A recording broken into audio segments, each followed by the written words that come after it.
Hello everyone, welcome back to my channel. कैसे हो आप सभी? आई एम श्योर कि आप सभी लोग ठीक होंगे। तो चलिए हम लोग आज का वीडियो स्टार्ट करते हैं। इस वीडियो में मैं आपको जो है RH इनकम्पैटिबिलिटी वाला जो क्वेश्चन है उसके बारे में सॉल्व करवाऊंगी, बहुत ही सिंपल और इजी लैंग्वेज में।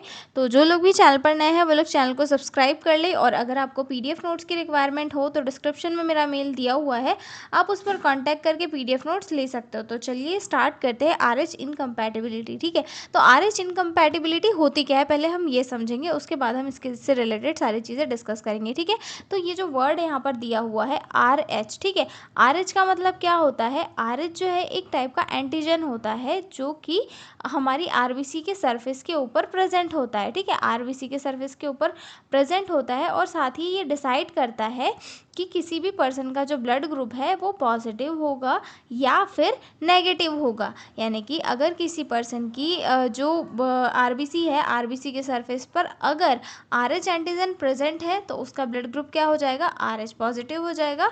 और अगर किसी के RBC के सरफेस पर RH एंटीजन प्रेजेंट नहीं है तो इसे क्या हो जाएगा? उसका ब्लड ग्रुप RH नेगेटिव हो जाएगा। ठीक है, और साथ ही इसे जो है D एंटीजन भी कहा जाएगा। ठीक है, अब किसी का ब्लड ग्रुप पॉजिटिव होता है, किसी का ब्लड ग्रुप नेगेटिव होता है। ठीक है, मान लो एक कंडीशन है जहाँ पर एक मेल और फीमेल है। ठीक है, फीमेल का जो ब्लड ग्रुप है वो RH नेगेटिव है और मेल का जो ब्लड ग्रुप है वो RH पॉजिटिव है। ठीक है, अब उससे उस रीज़न से क्या होगा कि जो उनका फीटस रहेगा वो किसी रीज़न की वजह से जो है RH पॉजिटिव हो जाएगा। तो मदर की बॉडी में तो RH नेगेटिव ब्लड सर्कुलेट हो रहा है और बच्चा क्या रहेगा? RH पॉजिटिव रहेगा। ठीक है, अब किसी रीज़न की वजह से जैसे कि डिलीवरी के टाइम पे या फिर अबॉर्शन हुआ हो या फिर एक्टोपिक प्रेगनेंसी हुई हो या फिर हेमरेज हुआ हो या फिर एंटीपार्टम हेमरेज है, तो इस वजह से क्या होगा कि बच्चे का जो ब्लड है वो मदर की बॉडी में इंटर कर जाएगा। ठीक है, मदर के ब्लड सर्कुलेशन में इंटर कर जाएगा। अब मदर की ब्लड सर्कुलेशन में RH एंटीजन प्रेजेंट ही नहीं है तो उसको क्या लगेगा कि RH पॉजिटिव जो एंटीजन आया है बच्चे की बॉडी से वो क्या है? एक फॉरेन मटेरियल है, यानी कि एक ऐसा फॉरेन मटेरियल है जो इन्फेक्शन को कॉज करेगा। ठीक है, तो मदर की बॉडी क्या करेगा? मदर का जो इम्यून सिस्टम क्या होगा? वो एक्टिवेट हो जाएगा। मदर का इम्यून सिस्टम एक्टिवेट होकर उस RH एंटीजन यानी कि D एंटीजन के अगेंस्ट जो है एंटीबॉडीज बनाने लगेगा, IgG एंटीबॉडीज जो है बनाने लगेगा। अब एंटीबॉडीज तो बनाएगा, ठीक है, लेकिन पहली वाली प्रेगनेंसी में इससे कोई भी ये नहीं होगा क्योंकि पहली वाली प्रेगनेंसी नॉर्मल तरीके से निकल जाएगी, वो जो है अटैक नहीं करेगी। लेकिन जब दूसरी प्रेगनेंसी होगी बच्चे की और बच्चा जो है अगर RH पॉजिटिव रहेगा, दूसरी प्रेगनेंसी के टाइम पे अगर बच्चा RH पॉजिटिव रहेगा तो मदर का जो इम्यून सिस्टम है वो वर्क करेगा, क्योंकि मदर की बॉडी में ऑलरेडी एंटीबॉडीज बन चुकी है उस RH पॉजिटिव फैक्टर एंटीजन के अगेंस्ट। ठीक है, तो मदर का जो इम्यून सिस्टम है वो वर्क करेगा उस फीटस को मारने के लिए, या फिर हम बोल सकते हैं उसके RBCs को तोड़ने के लिए। तो मदर की बॉडी में जो इम्यून सिस्टम है वहाँ से IgG एंटीबॉडीज निकलेगी और प्लेसेंटा के थ्रू जो है बच्चे के ब्लड सर्कुलेशन में इंटर कर जाएगी, बच्चे के ब्लड सर्कुलेशन में इंटर करेगी और जो बच्चे की RBCs होगी उनको डिस्ट्रक्ट करने का काम करेगी, मतलब उनका डिस्ट्रक्शन करना स्टार्ट कर देगी, जिसकी वजह से क्या हो जाएगा? वहाँ पर क्या हो जाएगा? इरेथ्रोब्लास्टोसिस हो जाएगा फेटाइलिस। ठीक है, यानी कि जो फीटस है उसकी जो इरेथ्रोसाइट्स है उनका ख़त्म होना यहाँ पर स्टार्ट हो जाएगा। ठीक है, तो इतना समझ में आ गया कि RH इनकम्पैटिबिलिटी क्या होता है। ठीक है, RH इनकम्पैटिबिलिटी में ये आपको याद रखनी है कि पहली वाली प्रेगनेंसी में कॉम्प्लिकेशन ज़्यादा क्रिएट नहीं होती, दूसरी वाली प्रेगनेंसी में जो है कॉम्प्लिकेशन क्रिएट होती है। ठीक है, अब हम देखेंगे आगे इसके इंट्रोडक्शन से, क्योंकि बेसिक तो हमने देख लिया है कि क्या क्या हो रहा है यहाँ पे। ठीक है, RH incompatibility is an important obstetrical condition that occur when an RH negative mother carries an RH positive fetus। ठीक है, RH incompatibility क्या है? एक ऐसा obstetrical condition होता है जब कोई भी RH negative mother RH positive foetus को कैरी करती है, मतलब उसके वुम में अगर RH पॉजिटिव फीटस है तब ये कंडीशन क्रिएट होती है। ठीक है, expose exposure of fetus Rh positive red blood cells to the mother's immune system to produce antibodies against RH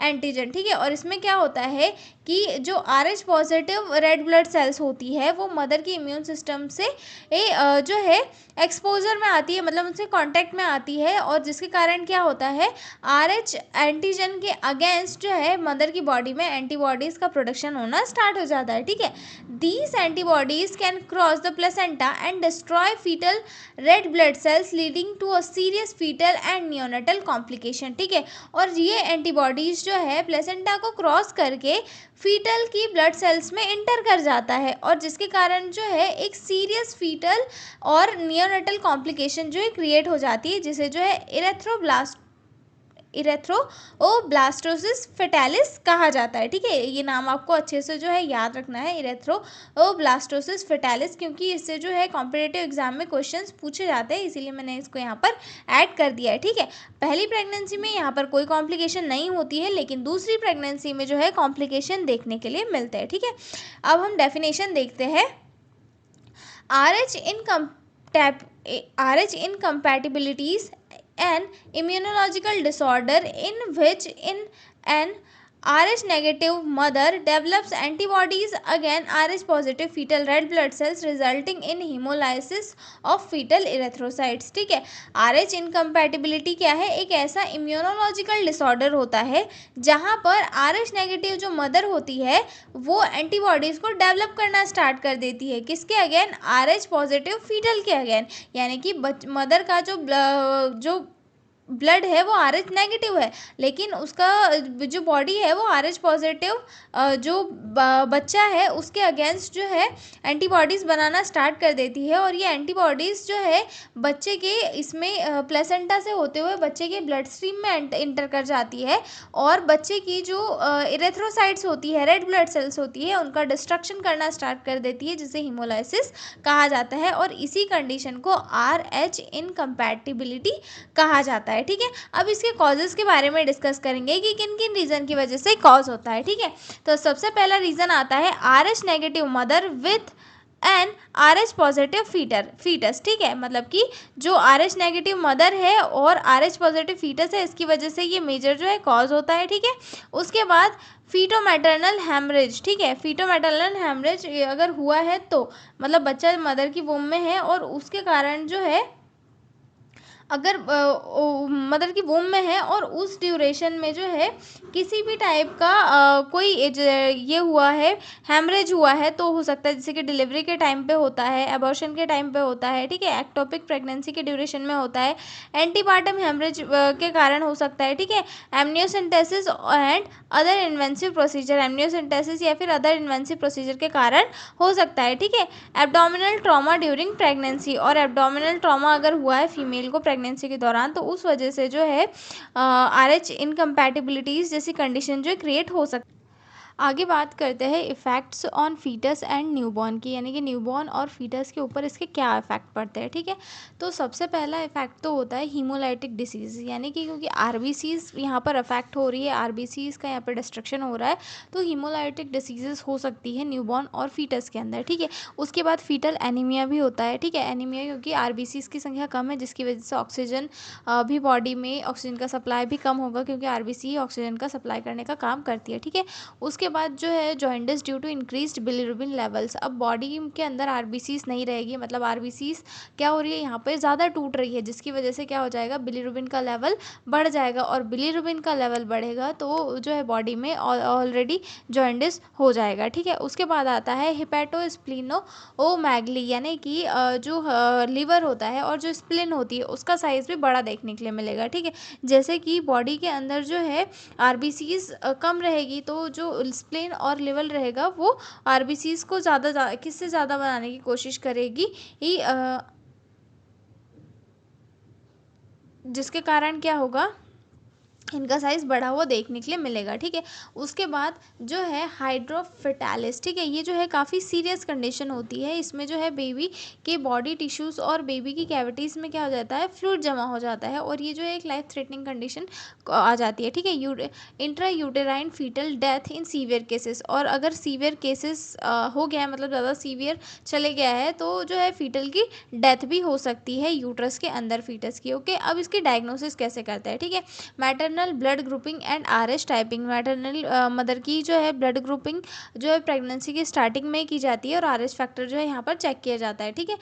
indirect Coombs test for detection of maternal antibodies, और इसमें जो है आईसीटी यानी कि इनडायरेक्ट कॉम्स टेस्ट भी किया जाता है, जिससे कि मदर की बॉडी में जो है आरएच एंटीबॉडी की जो प्रेजेंस है उसे डिटेक्ट कर लिया जाता है, ठीक है। Ultrasound and foetal monitoring in sensitised pregnancies, और इस अगर कोई प्रेगनेंसी सेंसिटिव है तो या फिर जो मतलब सीवियर केसेस है, तो यहाँ पर जो है फीटस की ग्रोथ और एनीमिया के साइन को मॉनिटर करने के लिए अल्ट्रासाउंड वगैरह यहाँ पर किया जाता है, ठीक है। अब इसका प्रिवेंशन कैसे किया जाता है, प्रिवेंशन और मैनेजमेंट में क्या क्या इंटरवेंशन यहाँ पर किए जाते हैं, ठीक।